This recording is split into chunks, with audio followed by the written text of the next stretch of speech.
అందరికీ నేను ఈరోజు మీకైతే హెల్తీ పిజ్జా చూపించబోతున్నాను. ఏంటి హెల్తీ పిజ్జా అంది, బ్యాటర్ చూపిస్తుందేంటి దోస పిండి బ్యాటర్ అనుకుంటున్నారా? అందుకే కదా థంబ్‌నెయిల్‌లో అలా మెన్షన్ చేసింది.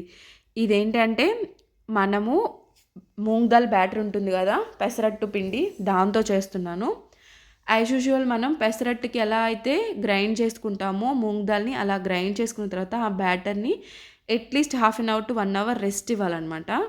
సో, హెల్తీ అని మనం ముందే మెన్షన్ చేసాం కాబట్టి హెల్తీగానే ఉంటుంది. బట్ పిజ్జా టేస్ట్ అంత ఎగ్జాక్ట్‌గా అయితే పిజ్జా టేస్ట్ ఉండదు. బట్ చూడ్డానికి ప్లస్ మినిమల్‌గా మనం పిజ్జా తిన్న ఫీలింగ్ రావడానికైతే ఉంటుంది. కిడ్స్‌ని ఈజీగా చీట్ చేయొచ్చనమాట. జస్ట్ స్మాలర్ కిడ్స్ ఉంటారు కదా! వాళ్ళని మనము పిజ్జా తినిపిస్తున్నాము అన్నట్టుగా మనం హెల్తీ వేలో ఒక దోస అనుకోండి, పిజ్జా అనుకోండి ఏదైనా కూడా హెల్తీ వేలో మనం వాళ్ళకి ఫీడ్ చేయొచ్చు. లుకింగ్‌కి అయితే పిజ్జాలా ఉంటుందన్నమాట. సో, ఈ బ్యాటర్‌ని మనం పిజ్జా బేస్ లాగా దోస దోస పాన్ మీద వేసుకోవాలన్నమాట. సో, నేనైతే ఇక్కడ ఆయిల్ గానీ, ఘీ గానీ అప్లై చేసుకోవచ్చు. నేను ఘీ అప్లై చేశాను. తర్వాత క్యారెట్‌ని గ్రేట్ చేసి పైన స్ప్రింకిల్ చేసుకోవాలి. తర్వాత నేను స్వీట్ కార్న్ యూజ్ చేశాను. నాది స్వీట్ కార్న్ ఫ్రోజన్ అనమాట. సో, దాన్ని కొంచెం అవుట్ సైడ్ పెట్టేసి తర్వాత కొంచెం దాన్ని ఒక 1 మినిట్ కుక్ చేశాననమాట ఆ స్వీట్ కార్న్‌ని. మైక్రో ఓవెన్‌లో కుక్ చేసిన తర్వాత యాడ్ చేశాను. తర్వాత నా దగ్గర క్యాప్సికమ్ వచ్చేసి వెరైటీ ఆఫ్ కలర్స్ ఉన్నాయి. ఐ మీన్ 3 కలర్స్ ఉన్నాయన్నమాట. Green, red, yellow. చూడ్డానికి బావుంటుందని చెప్పేసి నేను అవి యాడ్ చేశాను. తర్వాత ఆనియన్స్ కూడా యాడ్ చేశాను. మీ దగ్గర పైనాపిల్ పీసెస్, పన్నీరు ఉన్నా కూడా యాడ్ చేసుకోవచ్చు. ప్లస్ మష్రూమ్ అయితే మాత్రం షాలో ఫ్రై చేసి తర్వాత యాడ్ చేయాలి. తర్వాత చీజ్ గ్రేట్ చేసిందే యాడ్ చేశాను. లుకింగ్‌కి బావుంటుందనమాట. తింటున్నా కూడా మనకి ఆ పీసెస్ కట్ చేసినప్పుడు పిజ్జా తింటుంటే ఎలా అయితే అది మనకి ఎలా ఉంటుందో అట్లా ఉంటుందనమాట. సో, తర్వాత ఏంటంటే మనకి నేను మళ్ళా పైన కొంచెం ఘీ అప్లై చేశాను.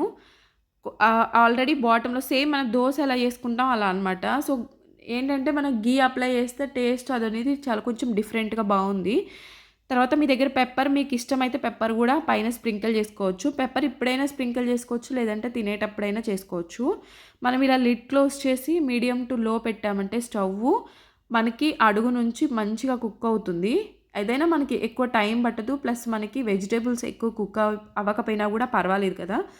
తర్వాత మంచిగా ఇట్లా మనం పిజ్జా షేప్‌లో కట్ చేసుకొని పైన నేనేం చేశానంటే మనకి మార్కెట్‌లో దొరుకుతాయి గదా! చిల్లీ ఫ్లేక్స్ అవంతా స్పైస్ ఉండవు గదా! నేను ఇంట్లో నార్మల్ కొంచెం ఘాటు మిర్చితో ఇవి చేశాననమాట. సో, మేమైతే ఈ చిల్లీ ఫ్లేక్స్ స్ప్రే చేసుకొని తిన్నాము. ఎందుకంటే మాకు కొంచెం స్పైస్ నచ్చుతది అందుకని. సో, టేస్ట్ అయితే బావుందండి. చూడ్డానికి పిజ్జా లాగా టేస్ట్ వచ్చేసి కంపల్సరీ మనకి ఆ మైదా పిండితో చేసినంత ఆ టేస్ట్ ఉండకపోయినా గూడా మనకి కొంచెం మనకైతే పిజ్జా తిన్న ఫీలింగ్ అయితే ఉంటుంది. కిడ్స్‌కి కూడా ఇప్పుడు మా బాబు ఉన్నాడంటే కొంచెం డిఫరెంట్ టేస్ట్ ఎక్స్‌పెక్ట్ చేస్తుంటాడు ఎప్పుడు. సో, తనకైతే చాలా నచ్చింది. తన కోసం అని చెప్పేసి నేను ఇలా చేశాను. తనకేంటంటే ఎక్కువ క్యారెట్, చీజ్, గ్రేట్ చేసిన చీజ్, స్వీట్ కార్నే యాడ్ చేశాను. తనకి క్యాప్సికమ్ వద్దని చెప్పాడు. సో, అందుకని చెప్పేసి మిగిలినదంతా కూడా యాజ్ యూజువల్ ప్రాసెస్ అయితే చేశాను. సో, తనకి తనకి ఓన్లీ ఈ 3 యాడ్ చేశాననమాట. క్యాప్సికమ్ యాడ్ చేయలేదు.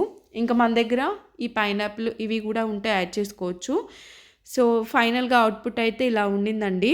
సో, మనం ఒకసారి చెక్ చేసుకొని తీసుకోవచ్చు. కొంచెం కుక్ అయిన తర్వాత మనకి బాటమ్ మామూలుగా కలర్ తెలిసిపోతుంది కదా!